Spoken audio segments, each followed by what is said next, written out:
First இந்த recipe பண்றதுக்கு நான் 2 ஸ்வீட் கார்ன் எடுத்திருக்கேன். இந்த முத்துக்கள் எல்லாம் ஃபர்ஸ்ட் நம்ம வந்து உதுத்து எடுத்துக்கலாம். அதுக்கு கார்ன் இது போல ரெண்டா உடைச்சிட்டு அதுக்கப்புறம் வந்து நம்ம முத்துக்களை உதுத்தோம்னா ரொம்ப ஈஸியா உதுக்க வந்துடும். இது போல கொஞ்சம் எடுத்துட்டு அதுக்கப்புறம் சைட்ல இருக்கிற ஒவ்வொரு பேட்சை அப்படியே தள்ளி விட்டோம்னா ஈஸியா அப்படியே கலந்துட்டு வந்துடும். ஒவ்வொரு இதா லேயரா ரொம்ப ஈஸியா இது போல தள்ளணுமா ஈஸியா வந்துடும். இது போல எல்லாத்தையுமே வந்து உதுத்து எடுத்து வச்சாச்சு. இதை வேக வச்சுக்கலாம்.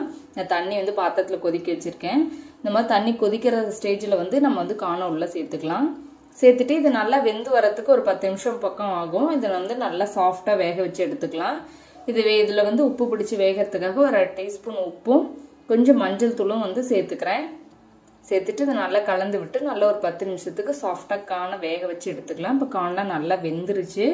இப்போ வந்து தண்ணியில இருந்து நல்லா வடிச்சிட்டு வேற ஒரு பாத்திரத்துல மாத்தி வச்சுக்கலாம்.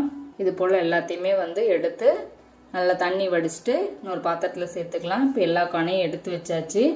இப்போ ஸ்டவ் ஆன் பண்ணி ஒரு பேனை ஹீட் பண்ணிட்டு இதுல வந்து ஒரு 2 ஸ்பூன் அளவுக்கு பட்டர் எடுத்து வச்சிருக்கேன். அது உள்ள சேர்த்துக்கலாம்.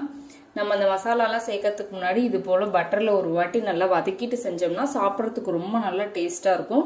நல்லா இந்த வாசனையே ரொம்ப நல்லா இருக்கும். இந்த மாதிரி நல்லா வதக்கிட்டு செஞ்சு பாருங்க, ரொம்ப நல்லா இருக்கும். ரொம்ப நேரம் வதக்க தேவையில்ல, ஜஸ்ட் ஒரு 1 நிமிஷத்துக்கு மட்டும் இதுல நல்லா வதக்கிக்கலாம். நல்லா இந்த வந்து பட்டர்ல நல்லா கலந்து விட்டாச்சு.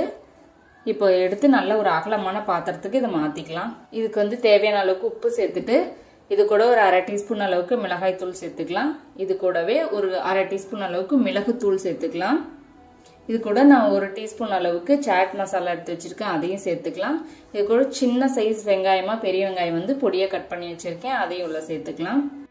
கொஞ்சம் பொடியா கட் பண்ண மல்லி இலை அதையும் சேர்த்துக்கலாம். இது கூட சின்ன சைஸ் தக்காளியை விதையெல்லாம் நீக்கிட்டு பொடியா கட் பண்ணி எடுத்து வச்சிருக்கேன், இதையும் உள்ள சேர்த்துக்கலாம். இது கூட ஒரு 1/2 லெமனோட ஜூஸ் எடுத்து வச்சிருக்கேன், அதையும் உள்ள கலந்து விட்டுறலாம். போட்டுட்டு இது எல்லாத்தையும் நல்லா ஒன்று சேர நல்லா கலந்து விட்டுறலாம். அவ்வளோதாங்க, நம்ம சூப்பரான கார்ன் சாட் வந்து ரெடி ஆயிருச்சு. இது அப்படியே வேக வச்சு சாப்பிட்றத விட இது போல வந்து நம்ம ஒரு வாட்டி செஞ்சு பாருங்க, ரொம்ப நல்லா டேஸ்டா இருக்கும். குழந்தைங்களும் நல்லா இன்ட்ரெஸ்டிங்கா விரும்பி சாப்பிடுவாங்க, நல்லா ஃபிளேவரா இருக்கும். நீங்களும் ட்ரை பண்ணி பாருங்க. உங்களுக்கு பிடிச்சிருந்துச்சுன்னா லைக் பண்ணுங்க, ஷேர் பண்ணுங்க. உங்க தெய்வாஸ் நலபாகம் சேனலுக்கு சப்ஸ்கிரைப் பண்ணிக்கோங்க.